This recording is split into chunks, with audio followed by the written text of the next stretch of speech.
세상의 모든 축구 이야기 풋볼 살롱입니다. 오늘은 축구 토토 승무패 28회차 제1리그 메이저리그 사커 K리그2 현미경 분석 및 최종픽 공유로 인사를 드립니다.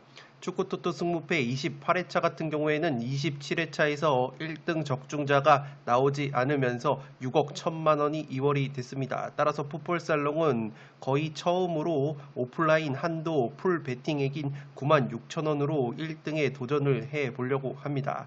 이 축구 토토 승무패 28회차 같은 경우에는 일본 제1리그는 올림픽 대표팀에 차출이 된 선수들이 굉장히 많고, 미국 메이저리그 사커 같은 경우에는 북중미 골드컵에 차출이 된 선수들이 많습니다. 그렇기 때문에 이번 현미경 분석에서는 어떤 핵심 자원들이 대표팀에 차출이 됐는지만 파악을 하셔도 이 본전 이상은 찾는 분석이 될 것으로 보입니다.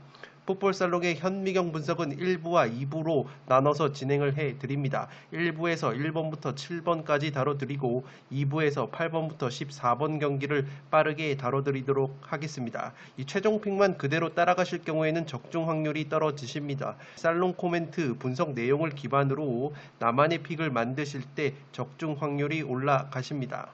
지금 보시는 프로토 적중 내역들은 풋볼살롱이 풋볼살롱 멤버십 회원 여러분들에게 공유를 드렸던 프로토 조합픽들 중에서 적중이 된 내역들만 모아놓은 내역입니다. 최근 2달간의 내역인데 풋볼살롱 멤버십 카페와 유튜브 공지사항을 통해서 풋볼살롱이 직접 구매를 하는 프로토 조합픽을 공유를 드리고 있습니다.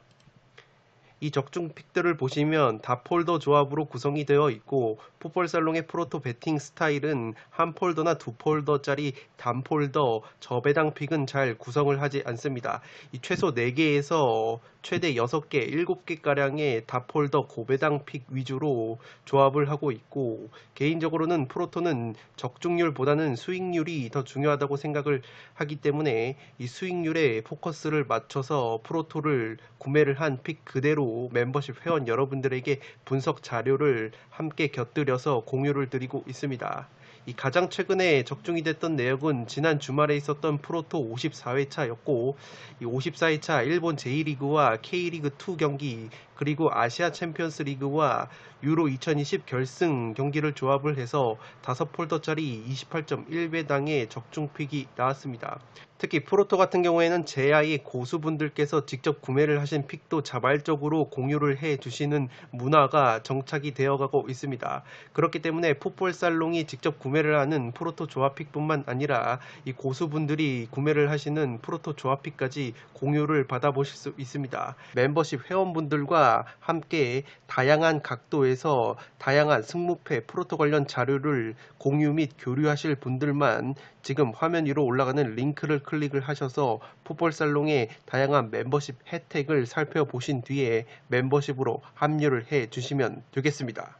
승무패 28회차 현미경 분석 1부 첫 번째 경기는 시미즈와 가와사키의 경기입니다. 저는 시미즈의 단통 패배로 가보도록 하겠고, 투폴 추천으로는 무승부까지 바치실 것을 추천드리도록 하겠습니다. 시미즈가 최근에 리그 5경기에서 2승 2무 1패에 나쁘지 않은 모습을 보여주고 있습니다. 직전 도쿠시마 원정에서는 다 잡았던 승리를 막판에 동점골을 허용을 하면서 놓친 것이 아쉽게 됐습니다. 이 시미즈가 최근에 경기력이 좋은 것이 이 오른쪽 측면 수비수인 하라 테루키 선수가 굉장히 맹활약을 하고 있습니다. 2경기 연속골을 넣었고 2주 연속으로 제1리그 2주의 선수로 선적이 될 정도로 맹활약을 하고 있습니다. 이 하라 테루키 선수가 원래는 올림픽 대표팀에 차출이 될 가능성이 높았는데 이 낙마를 하면서 조금은 아쉽게 됐는데, 그 올림픽 대표팀에 차출이 되지 못한 아쉬움을 제1리그 경기에서 풀고 있습니다. 시미즈가 이 하라 테루키의 공격력을 극대화시키기 위해서 수비수 카타야마 H라는 선수를 수비수가 아니라 측면에 배치를 했습니다. 이 카타야마 선수가 수비수이다 보니까 수비력이 굉장히 좋고, 이 하라 테루키가 측면 수비에 대한 부담감을 덜게 되면서 공격적인 본능을 유감없이 발휘를 하고 있습니다. 시미즈 쪽에는 전력 누수가 있는데 수비수 스즈키 요시노리 선수와 이 최다 도움을 기록하고 있는 미드필더 나카무라 케이타 선수가 여전히 부상으로 출전이 불투명합니다. 이 두 선수가 나오지 못하는 상황에서도 최근에 꾸준히 승점을 쌓았던 시미즈이기 때문에 최대치로 무승부까지 잡아볼만 하지 않을까 싶습니다. 용병 자원인 티아고 산타나 선수가 최근 3경기 무득점인 것이 조금은 이 우려스러운 부분이라고 할 수 있겠습니다. 가와사키 같은 경우에는 최근에 아시아 챔피언스 리그 경기를 보신 분들은 아시겠지만 직전 베이징 고안전에서 4대0 완승을 거뒀습니다. 이 경기에서 주축 자원들을 대거 뺐기 때문에 체력적인 면은 그렇게까지 열세일 것 같진 않습니다. 다만 오늘 들어온 소식에 의하면 가와사키 쪽에도 지금 코로나19 확진자가 있습니다. 선수들 확진자는 아직 확인이 되지 않았고 이 스태프 중에서 2명의 확진자가 나왔기 때문에 이 코로나19가 조금 퍼지기라도 한다면 변수가 될 것으로 보입니다. 이 가와사키가 올림픽 대표팀에 미토마 카오루 선수와 측면 수비수 하타테 선수가 차출이 됐기 때문에 이 측면 자원과 이 중원 쪽에 전력 누수가 있습니다. 또한 슈퍼 서브로 활약을 하고 있는 고바야시 유 선수가 인대 부상으로 결장이 예상이 되기 때문에 화력 약화가 의외로 있을 수 있는 가와사키입니다. 상대 전적 면에서는 시미즈가 원체 열세를 기록하고 있는데 그래도 지난 12월 홈 경기에서 가와사키를 상대로 깜짝 2대2 무승부를 거둔 바 있는 시미즈이기 때문에 자신감은 조금 있을 것으로 보입니다. 살롱 코멘트에서 정리를 해드리면 체력적인 면에서는 아시아 챔피언스 리그를 소화한 가와사키보다는 홈팀 시미즈가 조금은 우세한 면이 있습니다. 가와사키는 현재 스태프가 2명이 코로나19 확진이 되었는데 아직 선수들 확진 소식은 없습니다. 측면 자원인 미토마 카오루와 측면 수비수 하타테 선수가 올림픽 대표팀에 차출이 되었고 올 시즌 9골이나 넣어주고 있는 베테랑 공격수 고바야시 유 선수도 부상으로 인해서 결장이 예상이 됩니다. 시미즈는 올림픽 대표팀에서 낙마한 측면 수비수 하라테루키가 최근 맹활약을 펼치고 있습니다. 그렇기 때문에 하라테루키를 앞세운 측면 공격이 시미즈가 의외로 날카로운 면을 발휘를 할 수 있을 것으로 보입니다. 가와사키가 올 시즌 많은 실점을 하고 있지는 않은데 그래도 크로스 상황에서 많은 실점을 하고 있습니다. 시미즈가 세트피스 공격을 제외하면 지공 상황에서 크로스 득점이 가장 많기 때문에 최대치로 무승부를 가져갈 만한 경기라고 보여집니다. 가와사키의 전력 누수와 체력적인 이 누수 그리고 시미즈의 최근 상승세 등을 고려하면 최대치는 무승부라고 보여지고 다만 그래도 가와사키의 승리가 유력한 것이 주포인 레안드로 다미앙 선수와 핵심 3선 자원인 슈미트 선수 그리고 베테랑 공격 자원 이에나가 같은 선수들이 건재하기 때문에 시미즈의 최대 강점인 세트피스 상황에서 가와사키가 올 시즌 단 한 골밖에 실점을 하고 있지 않기 때문에 시미즈가 가와사키의 탄탄한 수비벽을 뚫는 데는 어려울 수 있는 경기라고 보여집니다. 따라서 저는 1번 경기는 시미즈의 단통 패배로 가보도록 하겠고 이 첫 번째 경기부터 조금은 독식을 노리시는 분들은 무승부까지 받쳐보실 것을 추천드리도록 하겠습니다. 두 번째 경기는 후쿠오카와 간바 오사카의 경기인데 승패 투폴로 갈라보도록 하겠습니다. 후쿠오카가 최근에 4연패 하락세에 빠졌고 요코마리 원정에서도 무기력하게 0대2로 패배를 당했습니다. 홈과 원정을 비교를 해봤을 때 홈에서는 5승 0무 4패로 무승부가 없는 빠꾸 없는 경기를 하는 것이 후쿠오카입니다. 간바 오사카와의 상대 전적 면에서는 2무 4패로 열세인데 지난 4월 간바 오사카 원정에서는 0대0 무승부를 거둔 바 있습니다. 핵심 용병 자원들의 부진이 발목을 잡고 있는데 에밀 살로몬손 선수와 브루노 멘데스 선수의 부진이 길어지고 있다는 점이 약점으로 꼽히고 있습니다. 최근 리그 2경기에서 득점이 없는 것이 후쿠오카이고 후쿠오카의 최대 강점이 에밀 살로몬손이 올리고 브루노 멘데스가 마무리하는 세트피스와 살로몬손의 날카로운 프리킥인데 이마저도 최근에는 세트피스가 살아나지 않으면서 후쿠오카가 빈공을 보여주고 있습니다. 간바 오사카 같은 경우에는 아시아 챔피언스 리그에서 아쉽게 탈락을 했습니다. 전북 현대전에서 패배를 당하면서 16강 진출에 실패는 했는데 그래도 용병 자원인 패트릭 선수가 전북 현대를 상대로 3골이나 넣으면서 경기 감각을 회복을 했습니다. 에이스 우사미 선수도 나쁘지 않은 활약을 보여줬고 이 용병 레안드로 선수는 올 시즌 기대 이하의 활약을 보여주고 있는데 이 직전 전북 현대전에서는 그래도 골대를 강타를 하는 등 아시아 챔피언스 챔피언스 리그를 뛰면서 그래도 공격 자원들의 컨디션 자체는 그렇게까지는 나쁘지가 않았습니다. 올 시즌 초반에 코로나19 집단 감염 여파로 경기를 많이 치르지 못했던 간바 오사카인데 그래도 아시아 챔피언스 리그를 떠나기 전에 3경기에서 2승 1무로 J리그에서도 상승세를 이어갔던 간바 오사카입니다. 다만 약점인 것이 원정에서는 화력이 2배 이상 감소가 되고 오늘 오전 기사에 따르면 선수 2명이 코로나19 확진이 됐다고 합니다. 이 두 선수가 어떤 선수인지는 밝혀지지가 않았기 때문에 이 핵심 자원들이 코로나19 양성 판정을 받았다면 간바 쪽에 커다란 전력 누수라고 보시면 되겠습니다. 살롱 코멘트에서 정리를 해드리면 이 경기는 양 팀에게 모두 기회가 있는 경기라고 생각이 되어집니다. 간바 오사카는 아시아 챔피언스 리그에서 탈락은 했지만 핵심 공격 자원인 패트릭과 우사미 같은 선수들이 나쁘지 않은 활약을 보여줬습니다. 특히 측면에서 크로스를 올려서 패트릭이 마무리하는 측면 공격이 원활하게 이루어졌다는 점은 고무적이라고 할 수 있겠고 후쿠오카가 수비 상황에서 크로스 실점이 많기 때문에 간바 오사카가 아시아 챔피언스 리그에서 보여줬던 측면 공격이 통한다면 간바 오사카가 승리를 가져갈 확률이 있어 보입니다.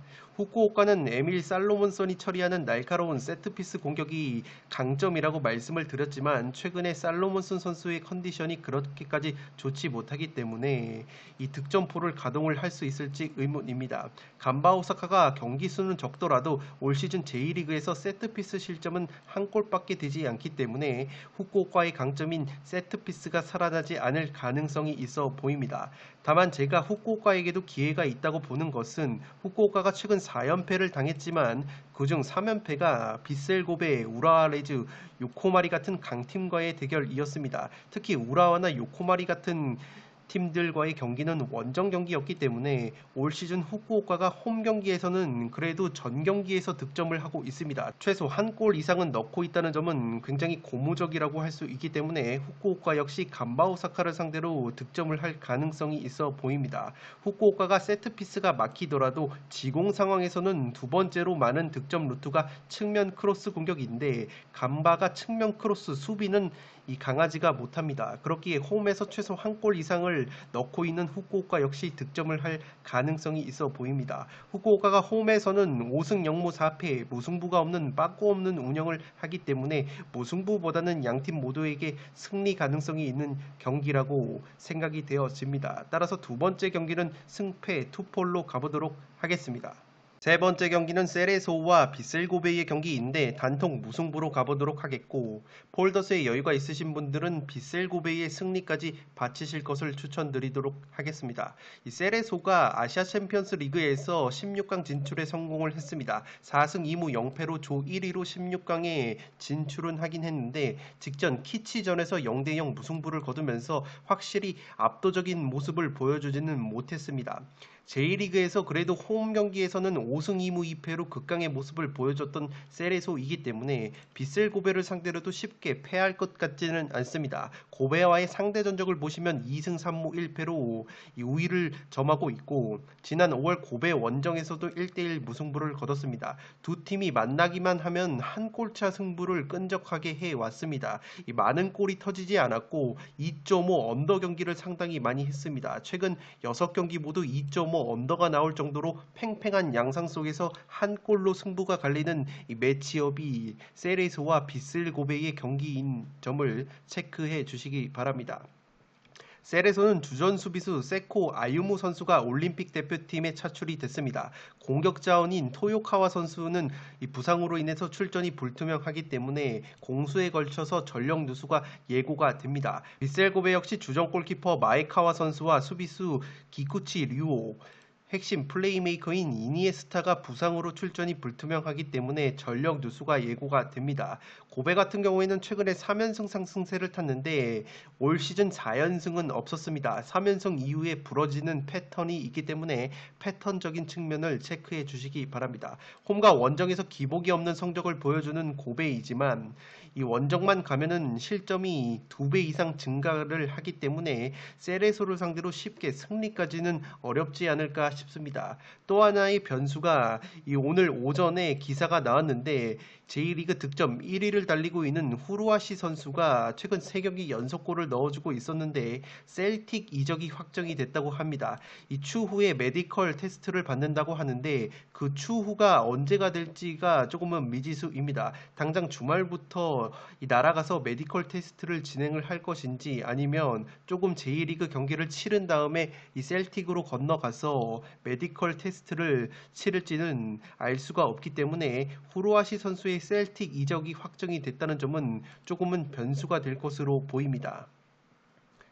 살롱 코멘트에서 정리를 해드리면 이 경기는 전통적으로 한 골차 끈적한 승부가 많았습니다. 특히 세레소가 고베를 상대로 한 골차 신승을 거두거나 2.5 언더로 무승부가 나오는 흐름이 많았습니다. 세레소는 아시아 챔피언스 리그 이전에 J리그에서 경기력이 너무나도 안 좋았지만 그래도 아챔에서 조 1위 16강에 오르면서 위닝 멘탈리티는 회복을 한 상황입니다. 수비 쪽에 세코 아유무가 올림픽 대표팀에 차출이 됐고 공격 쪽에는 토요카와 선수가 출전이 불투명하기 때문에 전력 누수가 조금은 있습니다. 고베의 경우에도 최근 제대로 상승세를 탔는데 리그 최다 연승이 3연승이라는 점에서 4연승이 가능할까라는 패턴적인 불안감이 있습니다.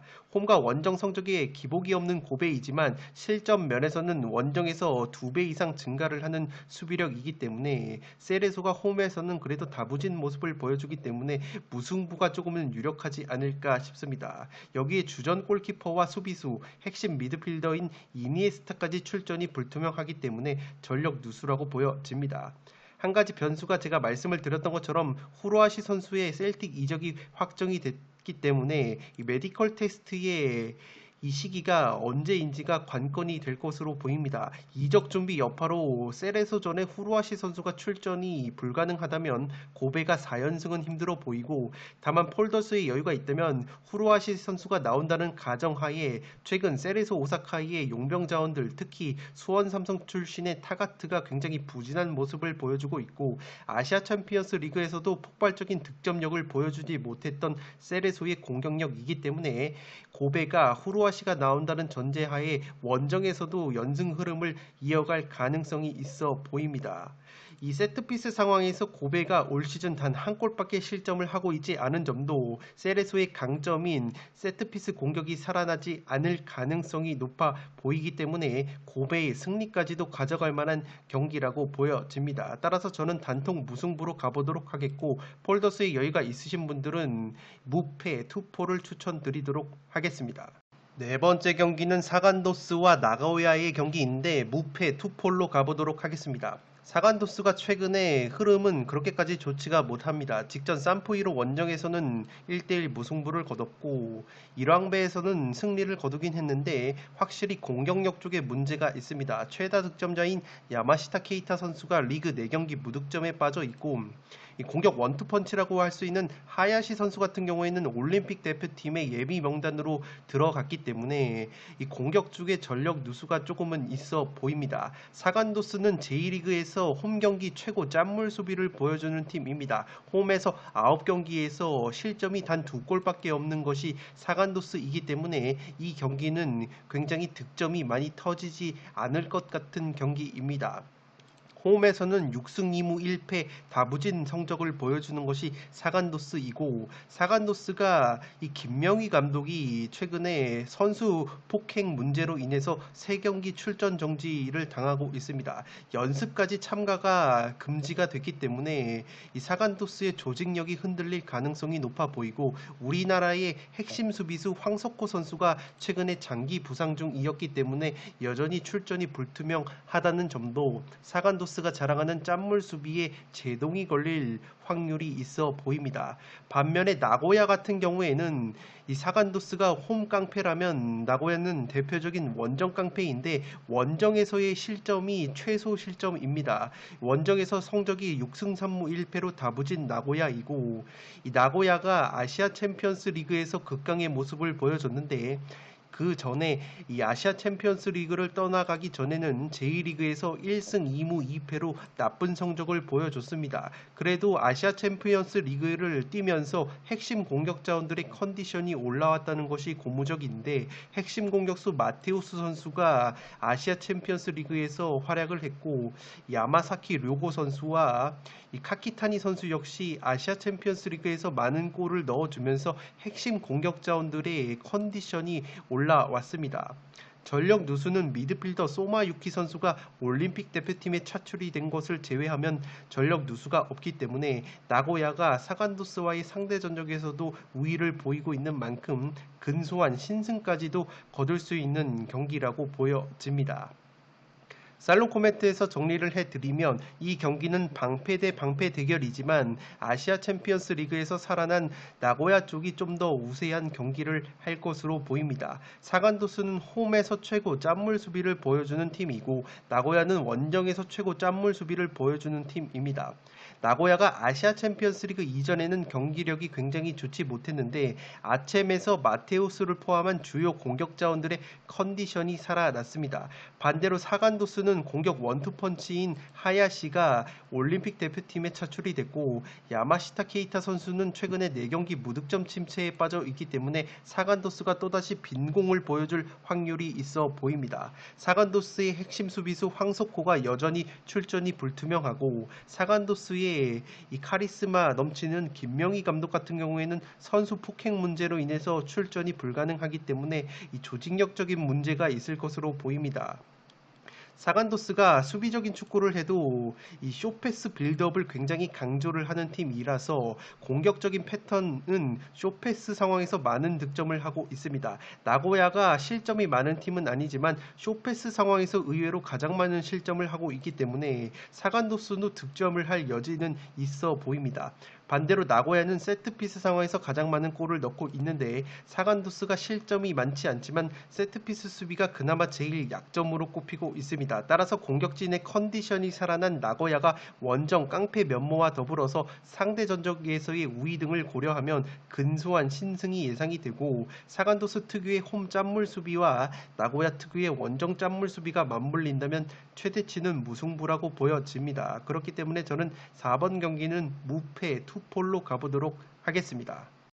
5번 경기는 전남과 아산이 맞붙습니다. 저는 단통 무승부로 가보도록 하겠고, 폴더스에 여유가 있으신 분들은 홈팀 전남의 승리를 바치실 것을 추천드리도록 하겠습니다. 전남이 직전 부산 원정에서 1대0 신승을 거두면서 순위가 2위까지 치고 올라갔습니다. 홈과 원정을 비교를 해봤을 때 오히려 원정에서 더 좋은 성적을 보여주는 전남 드래곤즈이고, 최근 충남 아산과의 상대 전적 면에서는 3승 2무로 우위를 보이고 있습니다. 홈에서는 1승 2무로 무승부로 많이 덜미가 잡혔던 전남이기 때문에 저 역시도 최대치는 무승부라고 보여집니다. 직전 경기에서 올렉 선수가 부상으로 교체 아웃이 됐기 때문에 출전이 불투명하고, 이 캡틴 이종호 선수가 부산전에서 그림 같은 슈팅으로 이 결승골을 넣었기 때문에 이번 경기에서도 활약을 할 여지가 있어 보입니다. 이 전남 같은 경우에는 부산에서 공격 자원인 김병호 선수를 영입을 해서 최근에 고대 앙리라는 별명이 있는 박희성 선수가 부상으로 빠져있는 이 교체카드 자원을 메꿨습니다. 또한 발로텔리 선수가 최근에 득점은 없지만 그래도 직전 부산전에서 이종호 선수의 결승골을 어시스트를 했기 때문에 경기 감각 자체는 나쁘지가 않습니다. 아산 같은 경우에도 최근에 1승 1무 3패의 안 좋은 성적을 보여줬는데, 그래도 부천과의 홈경기에서 1대0 신승을 거두면서 분위기 반전에 성공을 했습니다. 아산은 원체 원정에서 1승 3무 6패로 성적이 나오지 않는 약점이 있고, 최근에 코로나19 여파로 인해서 연기가 됐던 경기들을 연이어서 소화를 하고 있기 때문에 체력적인 부담감이 있습니다. 아산 같은 경우에는 성남에서 데려온 홍현승이라는 선수를 최근에 오른쪽 측면에서 중용을 하고 있기 때문에 이 홍현승 선수의 발끝에 기대를 걸고 있습니다. 용병자원인 마테우스 선수가 시즌 첫 골을 부천전에서 신고를 했기 때문에 마테우스 선수 역시 경기 감각을 이어갈 여지가 있습니다. 다만 득점 후에 통증을 호소하면서 교체 아웃이 됐기 때문에 출전은 불투명한 상황입니다. 알렉산드로라는 용병이 최근에 나쁘지 않은 컨디션을 보여주고 있는데 직전 부천전에서도 날카로운 슈팅으로 골대를 강타한 바 있습니다. 살롱 코멘트에서 정리를 해드리면 올 시즌 두 차례 맞대결에서는 전남이 1승 1무를 거뒀는데 모두 전남이 근소하게 점유율을 앞섰습니다. 전남 같은 경우에는 전경준 감독 체제에서 점유율을 높게 가져갔을 때 그렇게까지 좋은 경기를 하지 못합니다. 자신들이 수비를 두텁게 한 다음에 역습을 감행을 할 때 위력을 보이는 전남의 공격 패턴이고 수비적으로 내려앉는 상대적인 약팀들에게는 의외로 고전을 하는 전남의 공격이라고 보시면 되겠습니다. 전남이 주도적인 경기를 하는 양상에서 힘을 쓰지 못하는데 예컨대 이랜드전 3대0 완승 당시에는 전남이 점유율이 47%로 낮았습니다. 수비지향적인 부천에 오히려 패배를 했던 경기는 전남이 점유율을 56%나 가져가면서 주도적인 경기를 했었기 때문에 확실히 전남은 상대적인 약팀을 상대로 수비적으로 내려앉는 전술을 파괴하는 데 있어서는 어려움을 겪고 있습니다. 다만 아산이 최근 연이은 경기를 소화를 하면서 체력적인 열세가 있고 따라서 체력적인 우위를 바탕으로 전남이 패할 것 같지는 않습니다. K리그2 최고 짠물 수비를 보여주는 전남이기 때문에 제 아무리 아산이 최근 마테우스가 골맛을 받고 김인균, 알렉산드로 같은 선수들의 움직임이 나쁘지 않다고는 해도 쉽게 골문을 열기에는 버거울 것으로 생각이 되어집니다. 마찬가지로 전남 또한 의외로 홈에서 무승부와 패배가 많은 흐름이기 때문에 지공 상황에서 세밀한 부분 전술이 부족한 전남의 공격이 충남 아산의 수비 블록을 뚫기에 의외로 어려움을 겪을 수 있는 경기라고 보여집니다. 따라서 폴더스의 여유가 있으신 분들은 안정적으로 전남의 승리를 가져가면서 무승부를 노리실 것을 추천드리도록 하겠고 저처럼 폴더스의 여유가 없으시다면 과감하게 단통 무승부로 이변을 노려볼 만한 매치라고 생각이 되어집니다. 6번 경기는 부산과 안산의 경기인데 승무패로 지어보도록 하겠습니다. 풋볼살롱의 현미경 분석을 보신 분들은 아시겠지만 제가 웬만하면 올마킹은 하지 않는데 이 경기는 아무리 고심을 해봐도 승무패가 모두 보인다는 점에서 마음 편하게 지워보도록 하겠습니다. 부산 같은 경우가 최근 리그 5경기에서 1승 2무 2패로 굉장히 좋지 못한 흐름을 보여주고 있습니다. 전남과의 홈 경기에서도 0대1로 패배를 당했고 이 부산이 의외로 홈에서는 2승 3무 5패로 원정에서의 6승 1무 3패보다 굉장히 안 좋은 성적을 보여주고 있습니다. 안산과의 상대 전적은 4승 4무 2패로 우위를 보이고 있고 지난 6월 안산 원정에서는 3대2로 승리를 거뒀는데 이 득점 1위를 달리고 있는 안병준 선수가 안산을 상대로 3골을 넣은 바 있습니다. 안병준 선수가 최근에 3경기 무득점 침체에 빠져 있는데 그래도 안산만 만나면 펄펄 날아다닙니다. 안산을 상대로 지금 통산 6골을 득점을 하고 있는 안병준 선수이기 때문에 안병준이 부활을 하기를 기도를 해야 합니다. 이 헤나토라는 측면 자원을 영입을 했는데 포르투갈 출신의 윙어입니다. 헤나토 선수는 이미 자가격리가 끝났기 때문에 후반전이라도 교체 투입이 될 가능성이 있어 보이고 호주 국적의 이적생 박스투박스 미드필더인 에드워즈 선수가 직전 전남전에서 선발 데뷔전을 치렀는데 첫 경기에서 무려 84분이나 소화를 하면서 K리그에 성공적으로 안착을 한 것 같습니다. 최근에 부산이 안병준 선수가 침묵을 하면서 득점력이 저조한데 그래도 최필수 골키퍼의 눈부신 선방쇼를 앞세워서 쉽게 패하지 않는 흐름이 있습니다. 공격 쪽에서는 안병준 선수보다는 10번을 달고 있는 이상원 선수의 이 활약이 눈에 띄고 있습니다. 반면에 안산 그리너스는 리그 5경기에서 2승 3무 패배가 없는 상승세를 타고 있습니다. 경남과의 홈 경기에서도 3대1 승리를 거뒀고 홈과 원정 성적을 보시면 원정에서도 3승 4무 3패로 다부진 모습을 보여주는 것이 김길식 감독의 안산이라고 보시면 되겠습니다.